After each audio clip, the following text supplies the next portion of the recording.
How would you answer your critics who say that it's selfish to encourage a human to fall in love with a vampire? I would tell my critics that I've never tried to encourage her to fall in love with me. I've fallen in love with her and she's fallen in love with me, and I've tried to keep her human as long as possible. And like I said earlier, in a matter of an hour, you will all find out what happens. And I'm still not saying anything. But I would just say that I've never tried to encourage it. But at the same time, I'm selfish and I haven't tried to discourage it. But I would just tell them to let love happen.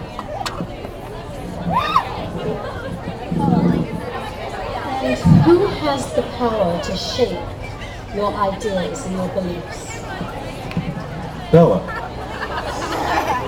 And before Bella, who shaped my ideas, I would say Carlyle. I think Carlyle's been a big inspiration, especially in this part of my existence. And he's been someone to shape my ideas, especially since he's helped me live this life where I can fight the urge to feed on humans.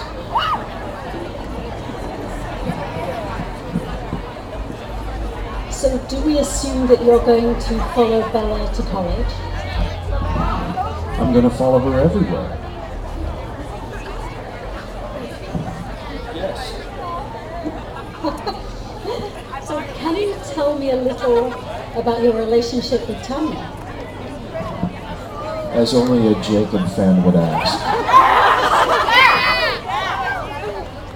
I've also answered that question to Bella. Tanya had a thing, and I politely, as courteously as I could, said no.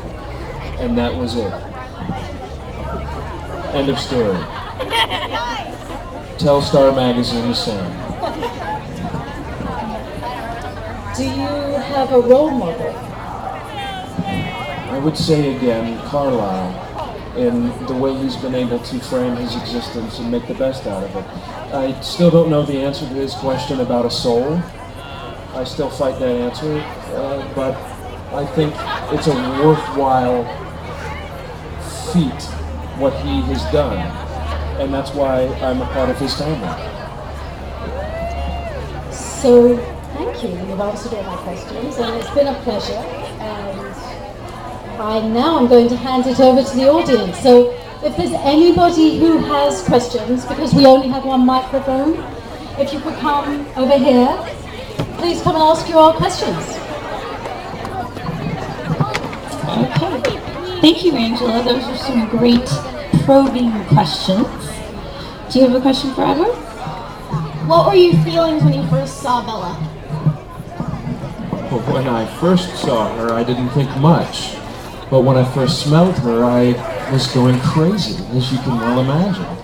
And in Midnight Sun, Stephanie's going to write more about that. So if you know about that, after Breaking Dawn, Midnight Sun will come out probably in the next few years and tell you exactly what's going through my head. But I didn't think much when I first saw her. She was an average girl. She's pretty. But when I smelled her, I went crazy. And my whole life changed. Thank you for your question. Okay, who's next? Do you have a question? What is your favorite part in the entire series? Favorite part? Like your favorite moment? I have a couple, and I talked to Bella about them. The first would be the first night together. Another would be the flight back from Italy. But any moment with Bella is my favorite moment. Kind of. We all know that the Cullens have a big thing for cars. Which is your favorite car? I have to admit, I'm a little jealous of Alice's Porsche. It's something else, but I like my Volvo because it's a practical car. It gets me where I need to go when I don't have to run. But I would say the Porsche is... I wish I could borrow it a little more. I bought it after all. Thank you for your question. After living all those years, what was your favorite time? Time period? Yeah. again, I hate to give the same response, but it's hard to live 80 years and know that you're not aging, and to know that you'll be this way for another 80 years. So it got a little dull in there until Bella came along, and it's like the sky opened up and angels came and said, you are going to live again. And that's my favorite time. Thank you for your question. Got some great questions for you. Do you feel like you're 100 plus years, or do you feel like you're still 17? Well, when I look in a mirror, I feel 17, and it's exhilarating. But like I was talking about before, the knowledge and gaining the knowledge, I feel like I'm an old man trapped in a young man's body, if that makes sense. So there's moments I feel old, and moments I feel young. And I think anybody can feel that way, no matter how old you get, no matter how much experience you have. So thank you for your question. How are you able to control yourself when you first smelled Bella? That's a good question. How was I able to control myself when I first smelled Bella? I don't know.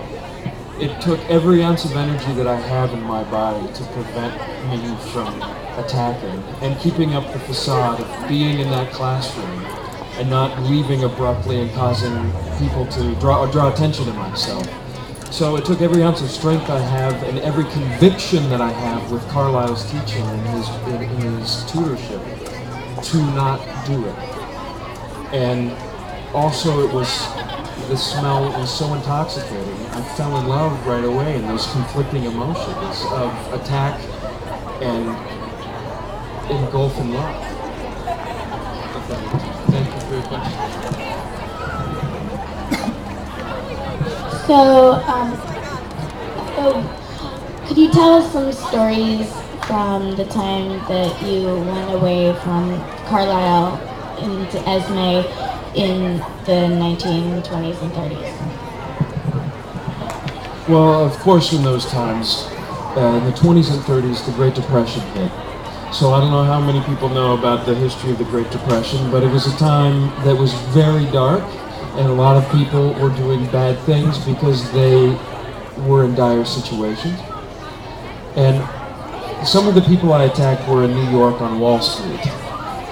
And the people that I felt deserved to not be here anymore, there was one stockbroker who had murder on his mind and wanted to take everybody's money away, and everyone was already down and out.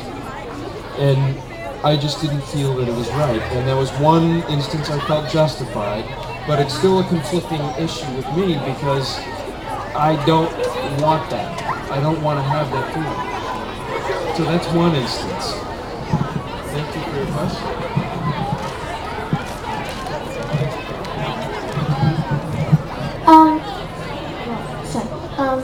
So your skin's really cold to the touch. When you shake someone's hand, why don't they realize that something's up with that? Do you ever realize that? Why don't people notice when my hands are really cold, or a pale complexion, or there's things that always people find different about all of us. And I think the reason why is people just don't want to think that. They don't want to, everyone seems to live in their own little bubble world, that they go to school, they do their thing, but if suddenly someone told you there's a vampire that just shook your hand, some people might be a bit afraid of that, so they don't think anything more than my hand's cold. It's the best